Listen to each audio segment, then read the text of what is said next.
Weakness. Do I have weakness? I am nothing but weakness. I'm not naturally strong or fast or flexible. I'm certainly not the smartest person in the world.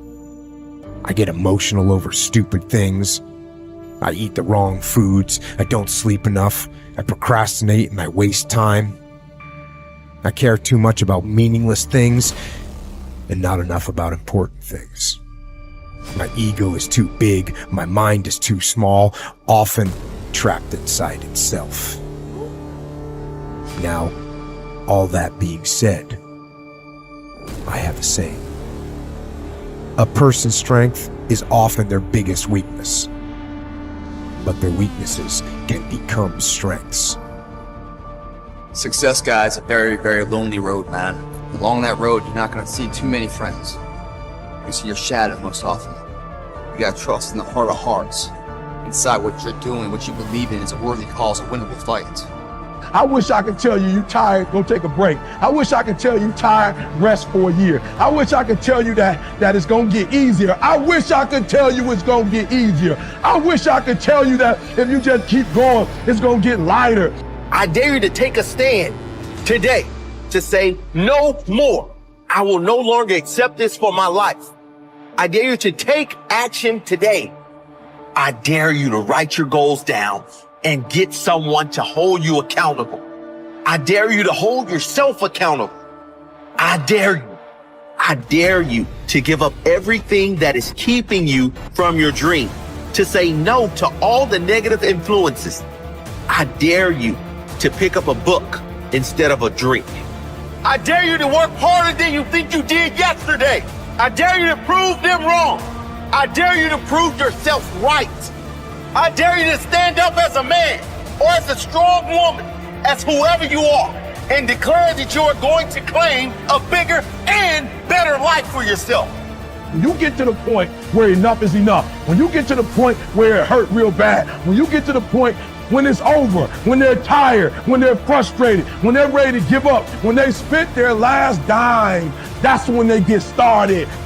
But what you cannot do is you cannot quit during the process. You cannot give up because it ain't what you see. You cannot give up. Pain is there to make you better. Without struggle, there can be no victory. And let me tell you, when you've been through pain, when you've fought for where you are, you ain't gonna let anyone take away what you got.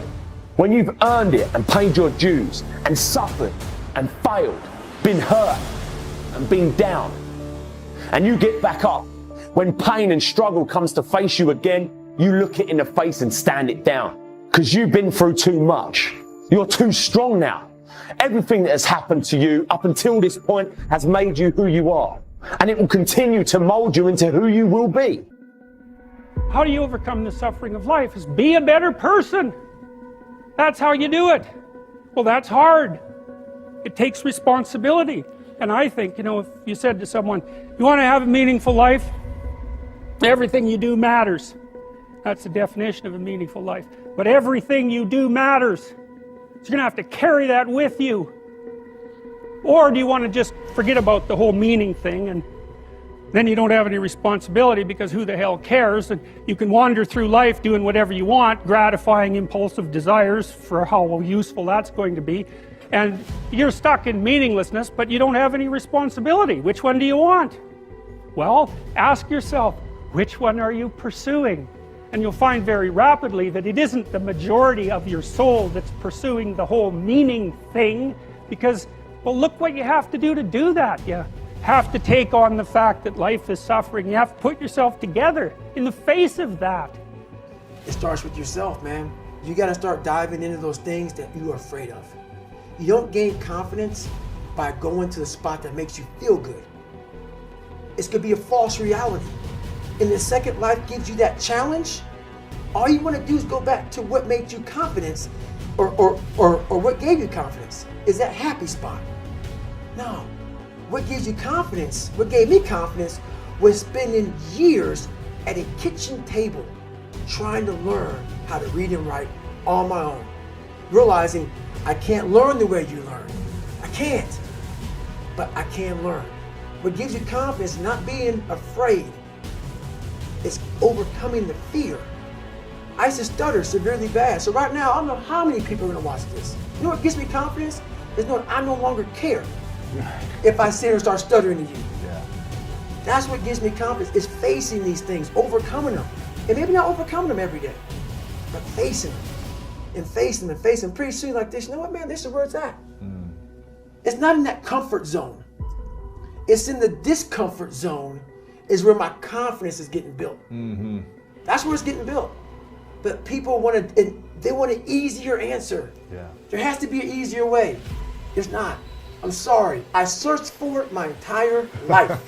You I cheated, did. you lied. I lied. I did everything. And I still felt empty. I walk around with a backpack with all my stuff in it, with no car. Right. And I walk around happiest person in the world. Have nothing. Happy as hell. It's because I found out the whole key to life. It's not in all that. Have to face yourself. So many people live to be 100 years old and they die miserable, having everything, because they never examined. I call it my live autopsy. You never examine this. Happiness, peace, enlightenment, it's all up here, man. It's all up here. And when I start talking like this, people go, man, you know, I don't know. It's the truth, man. Yeah. It is true. It's all up here. You just got to be willing to go and face it. And that's the hard part. Attitude is a reflection, a result of a person's will. It is incalculably powerful. It can bring about marvelous results for us, but we need to train it patiently, day by day. Now let's talk about the attitudes of people who are successful. The top 5% of the people who go sailing through life from one success to another and who, even when they fail at something, shrug it off and head right out again. No matter who the person is or what he does, men and women in sales, business executives, people in all the professions, wives and mothers, students, top people in the armed forces, public servants, men and women in the service of religion, working men and women in all fields of endeavor, wherever you find a person doing an outstanding job and getting outstanding results, you will find a person with the right kind of attitude.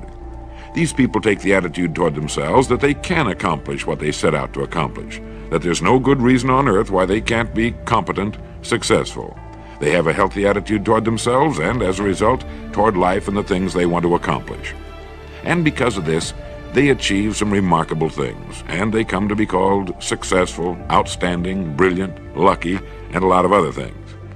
They're quite frequently no more brilliant or outstanding than the majority of the people by whom they're surrounded. But they did develop the right attitude, and they found their accomplishments not too difficult, and many times surprisingly easy, simply because it seems that so few are really trying, really believe in themselves. Successful people come in all shapes and sizes and in widely varying degrees of intelligence, background, and so on. But they all have one thing in common. They expect more good out of life than bad. They expect to succeed more than they fail. If you want something worthwhile, take the attitude that there are a lot more reasons why you can have it than there are that you cannot, and set out to earn it. Go after it, work at it, ask for it, and 9 times out of 10, you'll get it. Our environment is really a mirror of our mental attitude. If we don't like our environment, we have to change our attitude first. Your ability and willingness to discipline yourself to accept personal responsibility for your life are essential to happiness, health, success, achievement, and personal leadership. Accepting responsibility is one of the hardest of all disciplines, but without it, no success is possible. The failure to accept responsibility and the attempt to foist responsibility for things in your life that make you unhappy onto other people, institutions, and situations completely distort cause and effect, undermine your character, weaken your resolve, and diminish your humanity.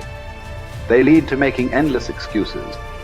There is a direct relationship between the acceptance of responsibility and the amount of personal control you feel you have over your life. This means that the more you accept responsibility, the greater sense of control you experience. There is also a direct relationship between the amount of control you feel you have and how positive you feel. The more you feel that you have a high sense of control in the important areas of your life, the more positive and happy you are in everything you do. When you accept responsibility, you feel strong, powerful, and purposeful.